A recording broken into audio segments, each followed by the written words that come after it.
काही दिवस बाळामामा यांच्या अध्यक्षतेखाली त्यांची संघर्ष समिती असेल, सर्व संघर्ष समिती या सगळ्या गोष्टींसाठी तयारी करत होती. मला देखील 2 दिवसा अगोदर संघर्ष समिती येऊन भेटून गेली आणि या संघर्ष समितीचे सगळे सदस्य जे आहेत त्यांची जी मागणी आहे आणि आपल्या सगळ्यांची जी मागणी आहे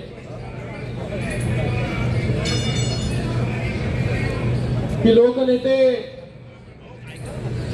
दिवा पाटील साहेबांचं नाव जे आहे हे नवी मुंबई आंतरराष्ट्रीय विमानतळाला मिळावं याच्यासाठी मोठं आंदोलन देखील झालं.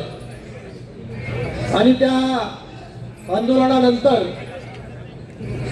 शिंदे साहेब जेव्हा मुख्यमंत्री होते तेव्हा तसा ठराव देखील त्या ठिकाणी पास केला आणि या नवी मुंबई विमानतळाला दिवा पाटलांचं नाव देण्याचे सर्व ठराव जे आहेत हे ऑक्टोबर असेल, नोव्हेंबर असेल, डिसेंबर असेल, हे सर्व ठराव जे आहेत हे आपल्या संघर्ष समितीने या ठिकाणी आरटीआयच्या माध्यमाने काढले.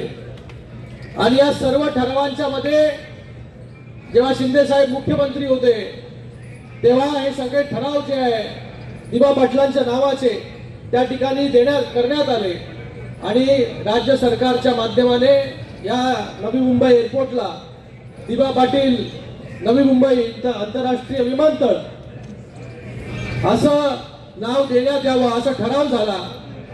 आणि तो ठराव जो आहे तो आता केंद्राकडे पाठवण्यात आलेला आहे. आज इथे आपल्या सगळ्यांच्या सहकार्यासाठी, आपल्या सगळ्यांच्या मागणीच्या बरोबर उभा राहण्यासाठी लोकसभेतील माझे सर्व सहकारी जे आहेत या ठिकाणी उपस्थित आहेत आणि आता सुप्रियाताई सुळे देखील या ठिकाणी उपस्थित झालेल्या आहेत. आमच्या सगळ्यांच्या भावना ज्या आहेत, जी आपली भावना आहे की या विमानतळाला जे आहे दिवा पाटील यांचं नाव दिलं पाहिजे, तीच आमची भावना आहे. म्हणून 2022 मध्ये देखील तसे ठराव करण्यात आले आणि तसे ठराव जे आहे केंद्राकडे पाठवण्यात आले.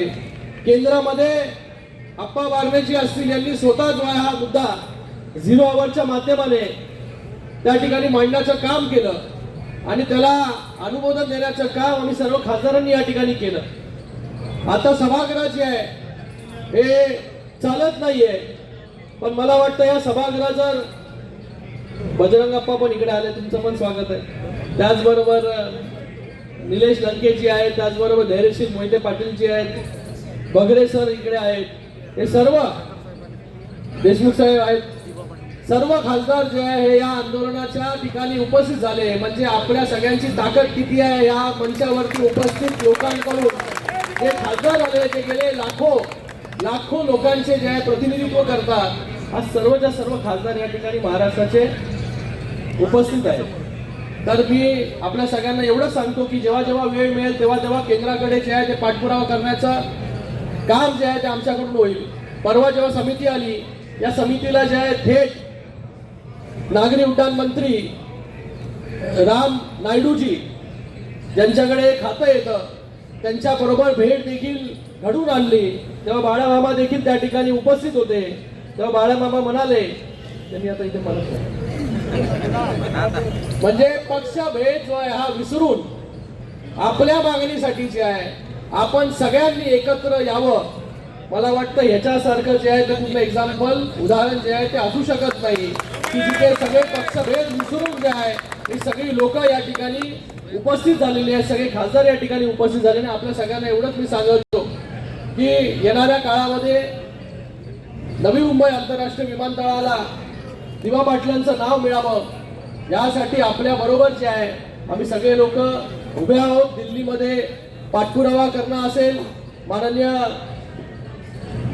मंत्र्यांकडे पाठपुरावा करणं असेल, त्याचबरोबर होम मिनिस्टर साहेबांकडे पाठपुरावा करणं असेल किंवा प्रधानमंत्री साहेबांकडे पाठपुरावा करणं असेल, आम्ही सगळे मिळून जे आहे त्या ठिकाणी पाठपुरावा करू. आणि आपल्याला एवढंच आश्वासित करतो की आपला हा लढा जो आहे या लढ्याला जे आहे हे लवकरात लवकर यश जे आहे हे आपल्या सगळ्यांच्या सहकार्याने आणि इकडे उपस्थित असलेल्या मंडळींच्या सहकार्याने नक्कीच या ठिकाणी लाभेल. पुन्हा एकदा आपल्या सगळ्यांचं मी इथे धन्यवाद व्यक्त करतो की आज आपण एवढ्या लांब जे आहे महाराष्ट्रातून दिल्लीपर्यंत जे आहे जंतर मंतर ऐतिहासिक जंतर मंतरमध्ये आपण उपस्थित झालात त्याबद्दल देखील आपल्या सगळ्यांचे खूप खूप धन्यवाद. जय हिंद, जय महाराष्ट्र.